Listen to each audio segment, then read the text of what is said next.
तो उधम सिंह नगर जिले के अंतर्गत हम साक्षरता की बात कर रहे थे, क्योंकि पुनः आपका स्वागत है। ठीक, क्योंकि पिछली वीडियोस में हम साक्षरता पर थे और मुख्य तौर पे हम प्रशासनिक इकाई की बात कर रहे थे। अब हम बात करने चाहते हैं इसके प्रमुख जलाशय की, पर उससे पूर्व हम आपको साक्षरता बता देते हैं। 73.1%। हमने कहा कि उत्तराखंड में सबसे कम साक्षरता इस जिले में है। ठीक, जिसमें पुरुष साक्षरता है 81.09% और महिला साक्षरता है 64.45%।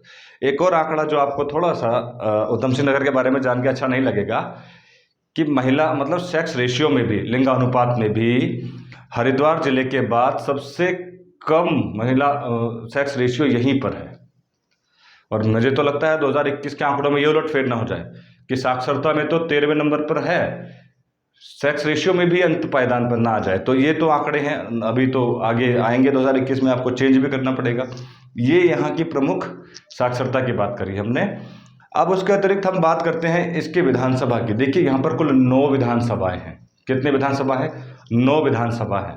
और लाइन से देखिए आप, जसपुर, काशीपुर, बाजपुर, गदरपुर, रुद्रपुर, किच्छा, सितारगंज, नानकमता और खटीमा, कुल 9 विधानसभा क्षेत्र हैं। ये भी आपको याद होगा, खटीमा विधानसभा तो आपको सबको याद होगी। ठीक, यहाँ से मुख्यमंत्री जी की हार हुई थी, पुष्कर सिंह धामी जी की। ठीक है, तो ये प्रशासनिक इकाई के तौर पर है। 7 यहाँ पर विकासखंड भी हैं। इन 9 विधानसभा में से आप किच्छा हटा दीजिए और एक नानकमता हटा दीजिए, बाकी 7 यहाँ के विकासखंड भी हैं। ठीक, विस्तृत क्षेत्र है। हमने कहा कि सबसे लंबी सीमा जो बना रहा है उत्तर प्रदेश के साथ वो उधम सिंह नगर ही है। उधम सिंह नगर की सीमा देखेंगे, लंबाई में काफ़ी फैला हुआ है, इसका विस्तार बहुत लंबा है। जसपुर से लेकर के खटीमा तक एक बड़े क्षेत्र में ये फैला हुआ है। देखिए, पहाड़ में जब नदी आती है, पहाड़ में एक घाटी में उसका डैम बनता है, वहाँ पर एग्रीकल्चर के लिए भूमि नहीं है, खेती के लिए भूमि नहीं है, मगर यहाँ पर्याप्त खेती के लिए ज़मीन है। हमने अभी आपको बताया भी था कि उत्तराखंड में सबसे ज़्यादा गेहूं का उत्पादन उधम सिंह नगर में होता है। उत्तराखंड की कुल भूमि का 33% हिस्सा गेहूं की खेती में लगता है और गेहूं के उत्पादन में उधम सिंह नगर नंबर 1 है। इसके अतिरिक्त गन्ने के उत्पादन में भी उधम सिंह नगर का पूरे राज्य में पहला स्थान है। चावल के उत्पादन में दूसरा स्थान है। तो कुछ अहम फैक्ट भी है जो उधम सिंह नगर के साथ लगातार जुड़े हुए हैं। उधम सिंह नगर में सबसे ज़्यादा चीनी मिल हैं। ठीक, उसके अतिरिक्त उद्योग यहाँ पर बहुत बड़ी प्रचुर मात्रा में है, कृषि भी और उद्योग भी। तो कुल मिलाकर उत्तराखंड की जीडीपी में उधम सिंह नगर का बड़ा महत्वपूर्ण योगदान है। ऊपर से देखिए, नदियाँ यहाँ पर ज़्यादा नहीं है, मगर उसके बावजूद पानी में नमी है। नदियाँ क्यों? क्योंकि तराई का क्षेत्र है। तराई का मतलब होता क्या है? तराई आप क्या करते हो? तरावट देना। पहाड़ में ऐसा भौगोलिक क्षेत्र नहीं है जिस पर आप खेती कर सको। ऊबड़ खाबड़ जमीन है, ढाल है जो ऊपर नीचे है। मगर जब नदी उधम सिंह नगर में आती है तो प्लेन क्षेत्र बना देती है वो। जैसा हमने आपको पहले भी बताया था कि नदी जब पहाड़ से आती है तो अपने साथ छोटे छोटे सीमेंट जो आपके पत्थर होते हैं उनको तोड़ के लाती है, चूरा कर देती है उनका। पहाड़ से जब कोई पत्थर गिरता है, पट से नीचे को गिरता है, नीचे गिरते क्या हो जाता है? उसके टुकड़े हो जाते हैं और उस चूरे को नदी अपने साथ लेकर के आ जाती है। और जब वो तराई के क्षेत्र में निकलती है, अच्छा, एक प्रमुख नदी तो यहाँ हम आपको दिखाना ही भूल गए, ये लीजिए, कोसी नदी। कोसी नदी तो यहाँ सबसे बड़ी नदी है इधर की। कोसी नदी के बारे में हमने नैनीताल में भी पढ़ा था। ये अभी चलिए, नदी की चर्चा शायद हमने इससे पूर्व में फिर की होगी। एक बार फिर से हम चर्चा करेंगे नदियों की। तो कोसी नदी की हम बात कर रहे थे, पहाड़ के क्षेत्र की नदियों की। तो पहाड़ से जो नदी आती हैं वो प्लेन में जब आती हैं तो इस तरह से अपने साथ में चूरा बारीक सा लेकर के साथ में जमा करती हैं। हर साल पहाड़ से नदी आएगी और अपने आसपास के क्षेत्र में ये चूरा नीचे को फेंकते हुए चली जाएगी। उससे क्या होगा? वो चूरा जो साइड से जमा होगा वो खादर कहलाता है। ताज़ा ताज़ा चूरा क्या कहलाता है? खादर। इस साल ये लेकर के आई, अगले साल ये फिर चूरा लेकर के आएगी। ठीक है, ये चूरा लाई और ये पीछे को चला गया। जो आप आसपास का उबड़ खाबड़ का क्षेत्र था, ये मिट्टी साइड से फैलने लगी और उस उबड़ खाबड़ क्षेत्र को प्लेन करने लगी। ठीक, तो ये और नीचे चला गया। जब ये मिट्टी पुरानी हो गई तो बांगर कहलाई। क्या कहलाई? बांगर। ठीक। तो देखिए 1 साल में अगर इसने 1 मीटर का एरिया को इस तरह से कवर किया, देखिए जब ये चोरा नीचे आता है तो आसपास में वही पत्थर के टूटे टूटे बारीक से अवशेष रेत कहलाते हैं। तो यहाँ पर खनन का कार्य होता है, कोसी नदी पर सबसे ज़्यादा होता है। तो जब खनन का कार्य होता है तो वो दबा करके रेत ले जाते हैं। फिर भवन निर्माण में उनका इस्तेमाल होता है, इंडस्ट्री में उनका इस्तेमाल होता है, सीमेंट के साथ मिलाकर कई बिल्डिंग बना दी जाती है, फ्लैट बना दिए जाते हैं। और इन नदियों का अतिरिक्त दोहन हो रहा है, खनन हो रहा है, ठीक, जिस वजह से कहते हैं कि हमारा सतत विकास प्रोग्राम प्रभावित हो रहा है। हम उतना ज़्यादा खनन कर देते हैं इन नदियों का कि आने वाली पीढ़ी के लिए कुछ छोड़ना ही नहीं चाहते। और कोसी नदी तो सबसे ज़्यादा, कोसी नदी शुरू में तो ये धान का कटोरा बनाती है, ठीक, सोमेश्वर के क्षेत्र में, लेकिन अल्मोड़ा के बाद खुद इसका कटोरा बन जाता है। इसके आसपास इतनी ज़्यादा, आप कभी कोसी नदी के सहारे चलेंगे तो धूल ही धूल मिलेगी। इतना कटान हो गया, इतना कटान हो गया इस नदी का कि आप कल्पना नहीं कर सकते। और जब ये बेलारी क्षेत्र में आती है, बाजपुर के क्षेत्र में, तो हर ट्रक पर कोसी से भरा हुआ आपको रेत मिलेगा, बहुत बड़ी मात्रा में। तो ये तो खनन की कहानी है जो इन नदियों के साथ लगातार घट रही है। मगर सवाल ये है कि इस तरह से आप देखेंगे तो 1 लाख साल ये पुरानी नदियाँ होंगी, लगभग 1000 साल भी पुरानी है। अभी प्लायोसीन मायोसीन की चर्चा भी कर लेंगे नीचे से आने वाली नदियों का। अगर 1 साल में 1 मीटर का एरिया भी ये कवर कर देती है तो लाखों साल हो गए हैं, लगभग 1000 किलोमीटर का एरिया भी इसने पीछे खिसका दिया। तो देखिए प्लेन मैदान का निर्माण कर दिया इसने इस तरह से कि ये नदियाँ, इसने पूरा मैदान प्लेन कर दिया। गंगा और यमुना के मैदान का निर्माण इस ही प्रक्रिया से हुआ। अब यहाँ देखते हैं, नदी जब अपने साथ पानी लाई तो सारा पानी बहकर इधर आया और तरावट हो गई, आसपास के क्षेत्र में नमी हो गई। और तरावट से यहाँ पर पाताल तोड़ कुएं भी निकलते हैं, यानी जमीन के नीचे से खुद पानी निकलने लग जाता है, खुद ब खुद ऊपर को पानी उठने लग जाता है। इस तरह से अगर आप जमीन के नीचे से पानी बाहर आएगा तो उस क्षेत्र को हम क्या बोलते हैं? पाताल तोड़ कुएं। मतलब पानी खुद ही स्रोत से ऊपर को आने लग जाता है, ठीक। ये इसकी कहानी है जो हमने आपको बताई। इन क्षेत्रों में पानी की कोई समस्या नहीं है, और जहाँ पानी की समस्या नहीं है वहाँ पर खेती की कोई समस्या नहीं है। इस पानी को रोक दिया जाता है और रोककर डैम बना दिया जाता है, बिजली के उत्पादन के लिए नहीं। इस बहुउद्देशीय परियोजना में बिजली का उत्पादन नहीं होता, क्योंकि बिजली के उत्पादन के लिए बहुत तेज बहाव चाहिए नदी का, जो पहाड़ों में होता है, क्योंकि ऊपर से नीचे गिरती है। आधी ताकत उसको पानी को पहाड़ों के ढाल से मिल जाती है। मगर जब नदी मैदान में आती है तो उतना तेज बहाव नहीं होता, क्योंकि वो मैदान समतल होता है, तो ढाल नहीं मिलता, जिस वजह से यहाँ पर पानी को एकत्रित करके बिजली नहीं बनाई जाती।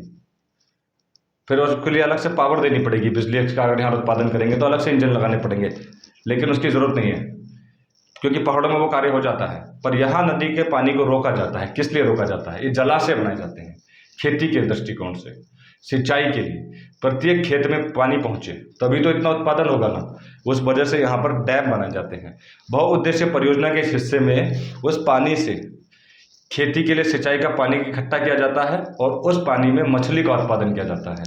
जलाशय की जब हम बात कर रहे थे तो एक तुमरिया बांध है इधर, देखिए जसपुर और काशीपुर के बीच में, वैसे ही ये जलाशय बने हुए हैं। आज नदी से पहले हम जलाशय की चर्चा कर लेते हैं। तो इन जलाशयों में पानी भर जाता है और फिर नहरें निकाली जाती हैं छोटी छोटी, और उन नहरों से आसपास के जितने भी खेत हैं उनको पानी मुहैया कराया जाता है। एक और देखिए आप, हरिपुरा जलाशय है यहाँ पर, देखिए ध्यान से। हरिपुरा जलाशय ये गदरपुर के ठीक नज़दीक है, जिसको आधुनिक बना दिया गया है, पर्यटन की दृष्टि से भी खोल दिया गया है। पहाड़ों के सरोवरों में, तालों में तो सुंदरता है, यहाँ आते नदी थोड़ा गंदी भी हो जाती है। क्यों हो जाती है? मैदानी क्षेत्र में पोल्यूशन बहुत ज़्यादा है, आसपास इंडस्ट्री है, हमने बताया कि औद्योगिक क्षेत्र भी है, ठीक। तो इंडस्ट्री की वजह से उसका कूड़ा, केमिकल्स, कचरा सब इसी में समा जाता है। ऊपर ये नहाने लायक होती है, नीचे नहाने लायक भी नहीं रहती है, इतनी दुर्दशा हो जाती है। यमुना की स्थिति देखिए दिल्ली में क्या है, नाला जैसा आकार बन जाता है। इतना पॉल्यूशन हमने कर दिया है इन नदियों का, वही दोहन बहुत ज़्यादा। हरिपुरा जलाशय को आधुनिक बनाया गया है, यहाँ पर मछली का बहुत विस्तृत मात्रा में उत्पादन होता है। उसके अतिरिक्त खेतों की सिंचाई के लिए तो है ही। ऐसे यहाँ पर आप देखेंगे 2 डैम किच्छा के नज़दीक हैं। बैगुल बांध जो 1968 में बना, ये भी जलाशय है, बैगुल बांध, ठीक। और एक धोरा डैम, ये किच्छा एक नदी है छोटी सी, उसी पर बना है, धोरा डैम। बैगुल बांध और धोरा डैम ये किस क्षेत्र में है? किच्छा के नज़दीक। एक और देखेंगे आप, चोरगलिया से आती है नंधौर नदी, यहाँ पर नानक सागर है। हालांकि ये सिंचाई के मकसद से नहीं है, इस पर एक कहानी भी जुड़ी हुई है ना। तो ये धार्मिक तौर पर है नानक सागर, ठीक। इसके बाद अगले अध्याय में कर लेंगे हम। एक शारदा डैम बना है, इसको लोहिया हेड डैम भी बोलते हैं। काली नदी के बारे में जब हम आपको पढ़ा रहे थे तब हम आप इसका जिक्र कर रहे थे। काली नदी, क्योंकि आपको बताया गया था कि काली नदी टनकपुर बैराज से 2 हिस्सों में कट जाती है। एक तो सीमा बनाते हुए महाकाली के नाम से और दूसरे शारदा नहर के नाम से। ये शारदा नहर ही खटीमा के पास में जाकर शारदा डैम बनाती है। इसका एक और अन्य नाम भी है, लोहिया हेड के नाम से भी ये डैम जाना जाता है। तो ये कहाँ पर है? खटीमा में है, याद रखिएगा, खटीमा के नज़दीक है। अब इस क्षेत्र की प्रमुख नदियों की हम बात कर लेते हैं, जो बड़ी महत्वपूर्ण भी है जानकारी देना आपको। नदियाँ इतनी बड़ी नहीं है यहाँ पर, जो एक कोसी नदी को छोड़ दो छोटी छोटी नदियाँ हैं, मगर पानी की समस्या नहीं है। अभी हमने आपको बताया। देखिए ढेला नदी, इसको स्वर्णभद्रा भी कहा जाता है। ढेला नदी का उद्गम स्रोत इसी के पास ढेला गांव से है। ये काशीपुर से, मतलब काशीपुर इसी के तट पर है। सवाल पूछा जाए काशीपुर, क्योंकि ऐतिहासिक नगर है, बहुत पुराना शहर है, तो उससे संबंधित सवाल पिछले, अगर मैं बात चर्चा करूँ पेपर्स की, पिछले 20 SSC के आप पेपर देखेंगे ना आयोग के, 15 पेपर में काशीपुर का कोई ना कोई स्थान जरूर पूछा गया है। ठीक, तो इस नदी को भी याद रखिए, स्वर्णभद्रा नदी के किनारे पर है, जिसको ढेला बोलते हैं। अगली नदी है कोसी नदी। कोसी नदी के बारे में ज़्यादा बताने की जरूरत नहीं है। इससे पूर्व की हमने बागेश्वर, अल्मोड़ा, नैनीताल तीनों जिलों की वीडियो में हमने कोसी की चर्चा करी है, तो कोसी के बारे में बताने की जरूरत नहीं है। हाँ, ये सुल्तानपुर से यूपी में प्रवेश करती है। सुल्तानपुर पट्टी जगह पड़ती है काशीपुर और बाजपुर के बीच में, सरकरा भी बोलते हैं उसको, तो वहाँ सरकरा, तो वहाँ से ये नदी निकल जाती है उत्तर प्रदेश की तरफ। एक और है दाबका नदी। ठीक, दाबका नदी बाजपुर के निकट से निकलती है। ऊपर गागर एक पर्वतमाला है, वहाँ से 2 नदियाँ निकलती हैं, बोर और दाबका। बोर नदी पर ही वो जलाशय है हरिपुरा का। तो दाबका नदी देखिए बाजपुर के निकट से निकल जाती है, ये भी उत्तर प्रदेश की तरफ। एक प्रसिद्ध नदी गोला, गोला नदी के बारे में आपको पहले भी बताया गया था। इसके किनारे पर एक स्टेडियम भी बनाया जा रहा है क्रिकेट के लिए, IPL हो गया, ऐसा सुनने में आया था हमें। ठीक है, वो तो पता नहीं, मगर गोला नदी के बारे में बताऊं, इसके तट पर हल्द्वानी है, तो हमने नैनीताल में पढ़ा था। किच्छा भी इसके तट पर है। अब एक जानकारी और ले लीजिए, ये देखिए किच्छा एक विधानसभा भी है उधम सिंह नगर की, इसी के तट पर है, देखिए किच्छा। आगे एक नदी है नंधौर नदी, ये चौरगलिया के क्षेत्र से निकलती है, नैनीताल जिले में नंधौर। और नंधौर नदी पर देखिए आप नानक सागर है। सवाल पूछा जाता है नानक सागर किस नदी से निर्मित है, तो नंधौर नदी से है। और अंत में एक शारदा नहर। शारदा नहर के बारे में हमने आपको अभी बताया, काली नदी से ये कटती है, एक चली जाती है आगे की तरफ महाकाली के नाम से, और एक शारदा डैम में आ जाती है शारदा नदी के नाम से। झरने तो यहाँ पर होंगे नहीं ऑब्वियसली, पूरा मैदानी क्षेत्र है। झरनों के लिए तो ऊपर पहाड़ी चाहिए नीचे बहने के लिए, ठीक है। लेकिन ये जो क्षेत्र हैं 9 क्षेत्र हैं, और इसमें कई क्षेत्र बड़े महत्वपूर्ण हैं। काशीपुर इनका सबसे ऐतिहासिक क्षेत्र है। तो क्षेत्रों की चर्चा भी हम करेंगे। मेले लगते हैं यहाँ पर, बड़े प्रसिद्ध मेले हैं, और पूरे कुमाऊं के क्षेत्र के सबसे विस्तृत सबसे बड़े मेले यहीं पर लगते हैं, क्योंकि मैदानी क्षेत्र यही है कुमाऊं का। ठीक है, हल्द्वानी भी है लेकिन मेलों के मामले में। और यहाँ पर एक जनजाति रहती है बड़ी प्रचुर मात्रा में। जो उत्तराखंड का सबसे बड़ा जनजाति समूह है वो यहीं रहता है, मुख्यतः थारू जनजाति इन क्षेत्रों में रहती है। खटीमा, नानक मता, इस क्षेत्र में थारू जनजाति रहती है, और ये थारू जनजाति उत्तराखंड का सबसे बड़ा जनजातीय समूह भी है। ठीक, तो अभी हम इन क्षेत्रों की बात करेंगे एक एक करके, सभी क्षेत्रों की अगली वीडियो में, क्योंकि इसमें धार्मिक मान्यता से परिपूर्ण क्षेत्र भी है, और पर्यटक स्थल उतने बड़े नहीं हैं। यहाँ पर पर्यटक के नाम पर ज़्यादा चीज़ें नहीं हैं, क्योंकि गर्म क्षेत्र है, उष्ण क्षेत्र है पूरा, बहुत गर्मी पड़ती है, इतनी जितनी कि प्लेन में पड़ती है, जैसे कि मैं महसूस कर रहा हूँ, मैं यहीं पर हूँ काशीपुर में, तो गर्मी का ये क्षेत्र है। अभी हम अगली वीडियो में काशीपुर की पूरी बखान करेंगे, इस क्षेत्र का वीडियो बना देंगे। आप कहेंगे तो एक ब्लॉग बना देंगे काशीपुर के ऊपर। हम यहीं पर मौजूद हैं इस समय पर ड्यूटी करने के लिए हमें अल्मोड़ा जाना पड़ेगा, नौकरी करने के लिए, उसके ऊपर भी वीडियो बनाएंगे और अपने चैनल में ज़रूर डालेंगे। ठीक, तो इस वीडियो में फ़िलहाल इतना ही। अगले वीडियो में उधम सिंह नगर जिले के महत्वपूर्ण क्षेत्र, संस्थान, मेले, इनकी चर्चा करेंगे। पर्यटन स्थल नहीं है इसका मतलब ये नहीं कि यहाँ पर और कुछ नहीं है, ऐतिहासिक नगरी है यहाँ पर हमारा काशीपुर। ठीक, धन्यवाद।